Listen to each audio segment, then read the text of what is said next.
నేను ఈరోజు ఒక స్టోరీ చెప్తాను. అంటే పూర్తిగా దయచేసి వినండి.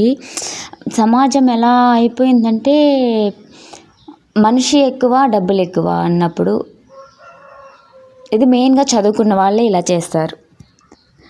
డబ్బులే ఎక్కువ అన్నట్లు అయిపోతుంది సిట్యుయేషన్. నాకు ఈ రీసెంట్‌గా ఒక 2 ఇన్సిడెంట్స్ అనమాట. అంటే నియర్లీ ఒక 1 ఇయర్ బ్యాక్ ఒక 6 మంత్స్ బ్యాక్ అనమాట. ఒక ఇన్సిడెంట్, ఇప్పుడు ఒక ఇన్సిడెంట్. 6 మంత్స్ బ్యాక్ ఒక ఇన్సిడెంట్ అనమాట. అది మా రిలేటివ్సే. ఇది 2 మనకు తెలిసిన వాళ్ళే అనమాట. ఫస్ట్‌ది ఏమైందంటే ఆయనకి హెల్త్ బాలేదు. Hospital just fever. నార్మల్‌గా ఎళ్లారు. నడుచుకుంటూనే ఎళ్లారు హాస్పిటల్‌కి. వెళ్ళిన తర్వాత బ్లడ్ టెస్ట్ చేస్తే సివియర్‌గా ఉందన్నారు. తర్వాత హాస్పిటల్‌లో అడ్మిట్ చేస్తూ ట్రీట్మెంట్ చేస్తుంటే అది first day, second day severity increase అవుతుంది కదా ఇన్ఫెక్షన్ ఉన్నప్పుడు. అట్లా సెకండ్ డే, థర్డ్ డేకి ఇన్ఫెక్షన్ బాగా బాడీ అంటే బ్లడ్ మెడికల్ జరుగుతూనే ఉంది అంతా, కానీ ఎమర్జెన్సీ అయిపోయిందనమాట. అలాంటి టైంలో వాళ్ళు డెసిషన్ తీసుకోవాలి. ఏం తీసుకోవాలి? మోస్ట్లీ సర్వైవ్ అవ్వరు. మీరు ఎంత డబ్బులు ఖర్చు పెట్టినా మోస్ట్లీ సర్వైవ్ అవ్వరు. ఇక్కడే ఉన్నారంటే అసలు చెప్పలేము. మీరు బయటికి వెళ్తే 50-50 ఛాన్సెస్. చాయిస్ ఈజ్ యువర్స్ అన్నారు. వాళ్ళ దగ్గర అంత డబ్బులు కూడా ఏం లేదు. వాళ్ళకు ఉన్నది ఒకే ఒక స్థలం ఉంది. ఆ స్థలం అమ్మే వాళ్ళు ఆయనకి చూపించాలా. 2 కొడుకులే అనమాట. ఒక కొడుకు మంచిగా చదువుకున్నాడు, కానీ వాడు అస్సలు మాటే వినట్లేదు.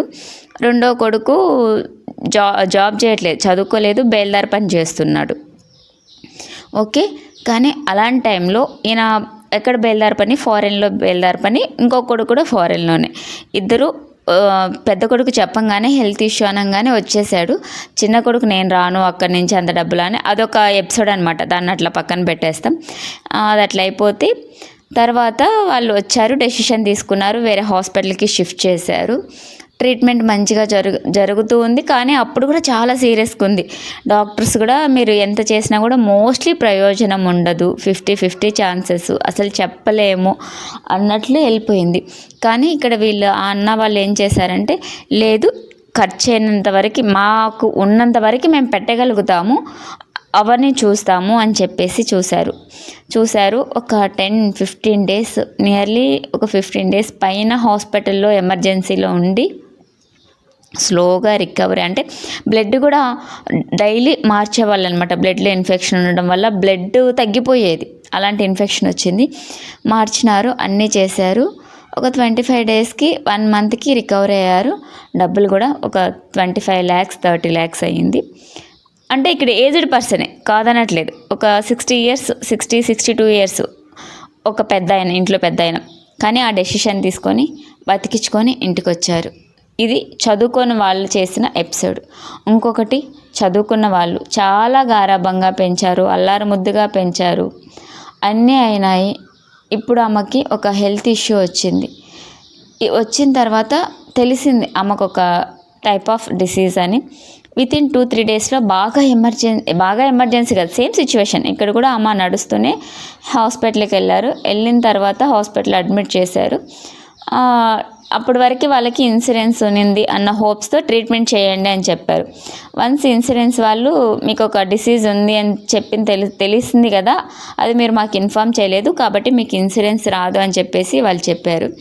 ఆ టైంలో వీళ్ళ దగ్గర డబ్బులు ఉన్నాయి, వెల్ సెటిల్డ్. వాళ్ళకి 2 lakhs per month శాలరీ.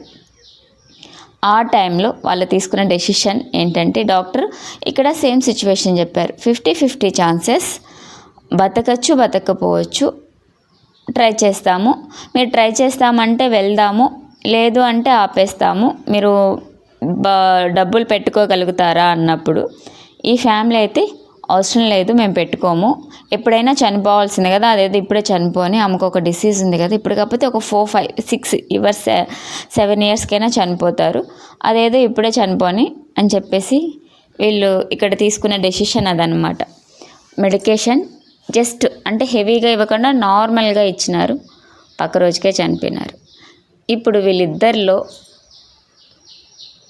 ఎవరు డబ్బుల మనుషులు, ఎవరు డబ్బులు కాదు. చదువుకున్న వాళ్ళ మైండ్ సెట్ ఎలా ఉంది, చదువుకొని వాళ్ళ మైండ్ సెట్, మళ్ళీ ఇక్కడ చదువుకున్న వాళ్ళు మెడికేషన్ ఆపేశారు కదా, వాళ్ళు తీసుకున్న డెసిషన్, వాళ్ళు చెప్పిన సమాధానం ఏంటంటే, అవి చనిపోయిన తర్వాత చేసే కార్యక్రమాలు ఉంటాయి కదా, అవి ఘనంగా చేస్తాము.